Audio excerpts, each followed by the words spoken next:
আজ আমরা টেক শব্দটি নিয়ে কিছু উদাহরণ শিখব। টেক শব্দটি সাধারণত কিছু নেয়া বা গ্রহণ করা বোঝাতে ব্যবহৃত হয়। চলুন আমরা টেক শব্দটি ব্যবহার করে কিছু সহজ বাক্য তৈরি করি এবং তার বাংলা অনুবাদ দেখব, যাতে আপনি এটি সহজে মনে রাখতে পারেন। আই টেক আ পেন, আমি একটি কলম নেই। ইউ টেক মাই বুক, তুমি আমার বই নাও। উই টেক আ ব্রেক, আমরা বিরতি নিই। আই টেক দ্য বাস, আমি বাসে যাই। ইউ মেক দ্য পিকচার, তুমি ছবি তোলো, বা যে ইউ টেক দ্য পিকচার, তুমি ছবি তোলো। উই টেক দ্য স্টেয়ার্স, আমরা সিঁড়ি দিয়ে উঠি।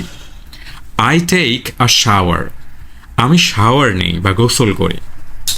ইউ টেক আ ন্যাপ, তুমি একটুখানি ঘুমাও। উই টেক নোটস, আমরা নোট নেই। আই টেক দ্য রেসপন্সিবিলিটি, আমি দায়িত্ব নিই। এইভাবে টেক শব্দটি ব্যবহার করে আপনি কিছু নেয়া বা গ্রহণ করার ব্যাপারে সহজেই বাক্য তৈরি করতে পারেন। ভিডিওটি ভালো লাগলে আমাদের ফলো করুন, সাবস্ক্রাইব করুন, ভিডিওটি শেয়ার করে দিন। পরবর্তী ভিডিও খুব দ্রুত আপনি পেয়ে যাবেন।